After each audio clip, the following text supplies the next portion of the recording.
Senhoras e senhores, tudo bem? Chegamos à última parte do nosso curso de História do Brasil. E aí, como de costume, vamos concluir com análise de questões comentadas praticamente até o momento histórico atual brasileiro. Então vamos ver os últimos assuntos que trabalhamos nesse grupo. Vamos para a tela, por gentileza, para a análise, então. A primeira questão. O rompimento da barragem da Samarco Mineração, no distrito de Bento Rodrigues, em Mariana, Minas Gerais, no dia 5 de novembro de 2015, retomou o debate sobre a privatização da Companhia Vale do Rio Doce. Sobre essa medida do governo federal, assinale a alternativa correta. Vamos lá. Vamos começar pela letra A. Aliás, olhem para mim rapidinho, por gentileza. Como eu já disse, não mecanize a análise das alternativas, sempre na mesma ordem. Às vezes sorteia, às vezes comece pela última letra e assim por diante. Perfeito? É o que nós vamos fazer agora. Então vamos lá. A pergunta é, sobre essa medida do governo federal, assinale a alternativa correta. A privatização do Vale do Rio Doce foi feita durante o primeiro governo Lula e teve como principal objetivo atrair o capital especulativo internacional. Senhores, olhem para mim, por gentileza. Primeiro, no governo Lula, a tendência era estatizar e não privatizar. Segundo, o neoliberalismo, ou seja, privatização, começou com Fernando Collor. E terceiro, quem privatizou foi Fernando Henrique Cardoso, que deu continuidade à política do neoliberalismo no Brasil. Portanto, a letra E, não pode ser verdadeira. Vamos para a letra D de dado. A privatização do Vale do Rio Doce foi encabeçada pelo governo de Fernando Henrique Cardoso e foi uma medida consensual do ponto de vista político, uma vez que nenhum partido se opôs à ação. Olhem para mim, por gentileza, novamente. Observem bem aqui os senhores. Vejam a posição radical na alternativa. Nenhum. Sempre quando a gente encontra uma colocação de uma forma radical, pode desconfiar que está errado. Porque exceções são pouquíssimas. Normalmente existe regra geral. Então, obviamente que é verdade, voltando para a tela, é verdade que foi no governo de Fernando Henrique Cardoso, mas não no contexto que a letra D está nos mostrando. A letra C. A privatização do Vale do Rio Doce foi negociada no governo de Itamar Franco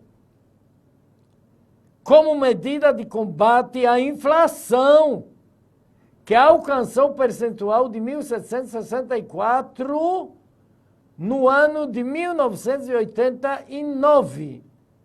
Bom, senhores, a letra C está completamente errada, porque nem Itamar Franco, nem foi como medida de combate à inflação, porque foi uma das medidas neoliberais,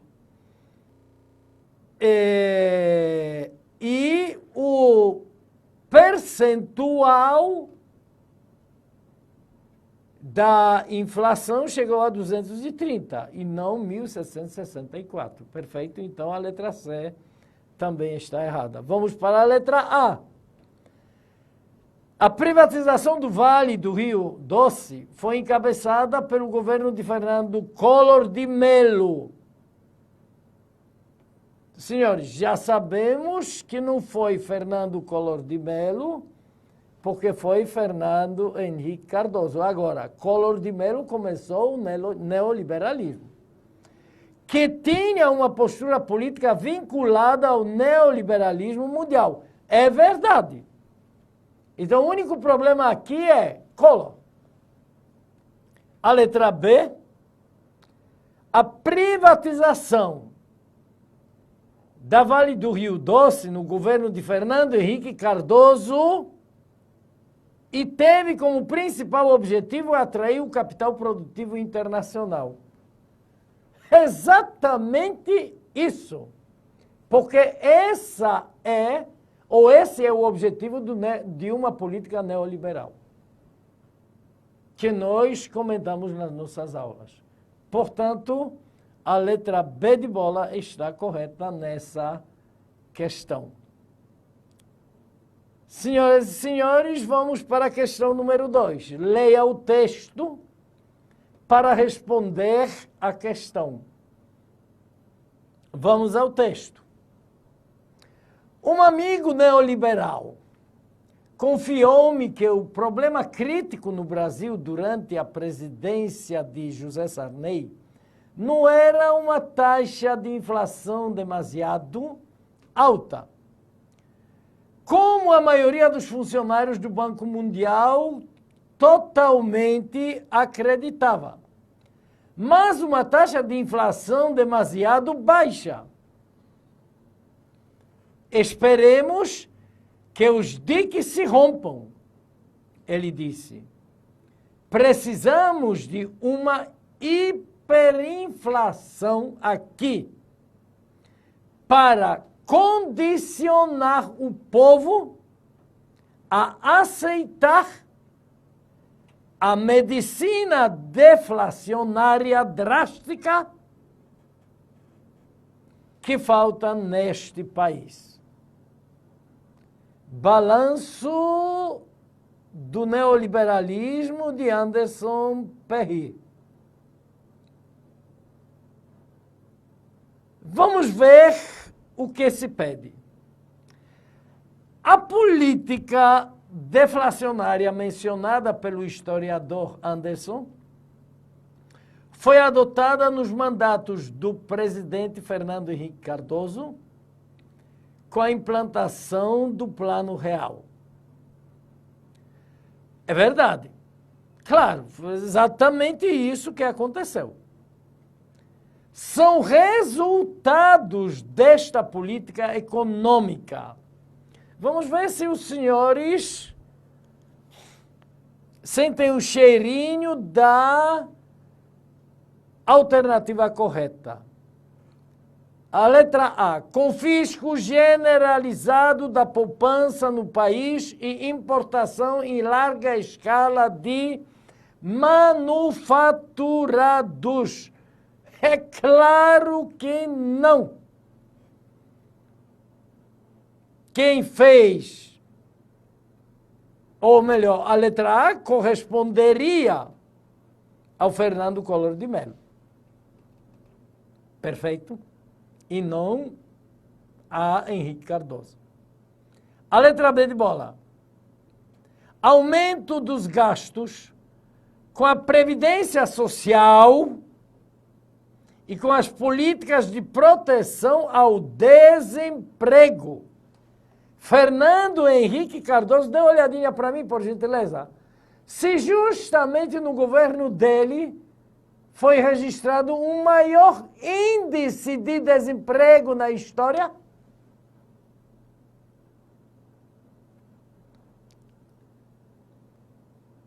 A letra C.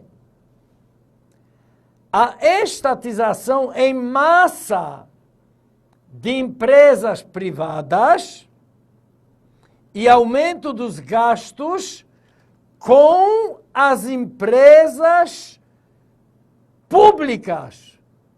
E aí? Estatização em massa das empresas privadas. Ok, Fernando Henrique Cardoso. Agora, vamos ver se existe coerência. Aumento dos gastos com as empresas públicas, jamais se, olhem aqui por gentileza, jamais se o objetivo era privatizar. Então, como é que ele iria gastar com a empresa que ele ia vender? Em coerência na letra A, nessa alternativa. A letra E. O controle da taxa de câmbio, e congelamento de preços de bens de consumo. Essa alternativa tem cara não de Fernando Henrique Cardoso. O controle da taxa de câmbio e congelamento de preços de bens de consumo, na verdade aconteceu uma questão inversa. Foi antes de Fernando Collor de Mello, que justamente liberou a taxa de câmbio. A letra D de dado, o aumento da taxa de juros, corte de gastos com políticas sociais. Senhores, por gentileza, não foi o maior índice do desemprego no país? Então está batendo. Gastos com políticas sociais, corte de gastos com as políticas sociais e ampliação da taxa de desemprego. Senhores, olhem para mim, está na cara. A cara de Fernando Henrique Cardoso. Portanto, a letra D de dado. Vamos para a questão 3. Associe os nomes dos presidentes brasileiros do período da Nova República, na coluna A, as características de sua presidência, na coluna B. Na coluna A nós temos José Sarney, Fernandinho Collor, Fernando Henrique Cardoso e Lula. Vamos ver o que é que nós temos, então, na letra B de bola. A primeira proposição. O seu mandato foi marcado pela busca da estabilidade monetária. Preste bem atenção. Busca de estabilidade monetária.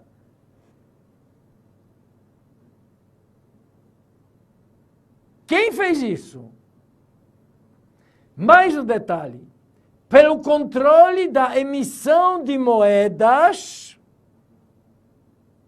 porque ele reduziu a quantidade de moedas, e pelo baixo crescimento industrial, por causa da entrada das empresas estrangeiras, devido aos efeitos negativos sobre a indústria decorrentes da abertura da economia brasileira ao mercado internacional. Quer dizer, as indústrias brasileiras não tinham capacidade de concorrência.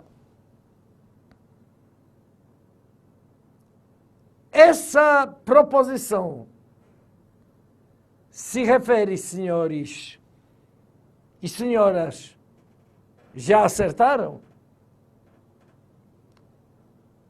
Para mim, é Fernando Henrique Cardoso. É a cara dele. Vamos para a próxima proposição. A sua presidência foi marcada pela estabilidade monetária, pelo crescimento da economia, Opa, alguém tinha comprado um aviãozinho e foi viajar com produtos das micro, pequenas empresas para a África, Ásia e América do Sul, Central e Sul, impulsionado pela exportação, óbvio, de commodities e pelo incremento do consumo interno, aumentou a produção. Através de políticas de ampliação de renda a crédito, obviamente, para investir nas micro, pequenas e grandes empresas, para poder exportar, para modificar completamente a sua balança comercial, que era negativa, deixada por Fernando Henrique Cardoso, e de redistribuição de renda. É a cara de quem, senhores? Só pode ser de Luiz Inácio Lula da Silva. Vamos para a terceira proposição. Essa está na cara. Seu governo enfrentou uma forte inflação através de planos econômicos como Plano Cruzado, Cruzado 2, Verão, aqui ainda acrescentaríamos Plano Bresser, que acabaram fracassando todos eles, senhores. Isso já é a cara de um cara. E gerando grande impopularidade ao presidente no fim do seu mandato. Essa cara é de José Sarney, obviamente. Vamos para a próxima proposição. Em seu mandato, procurou combater a inflação, tudo bem, através do confisco da poupança. Já sabe quem é?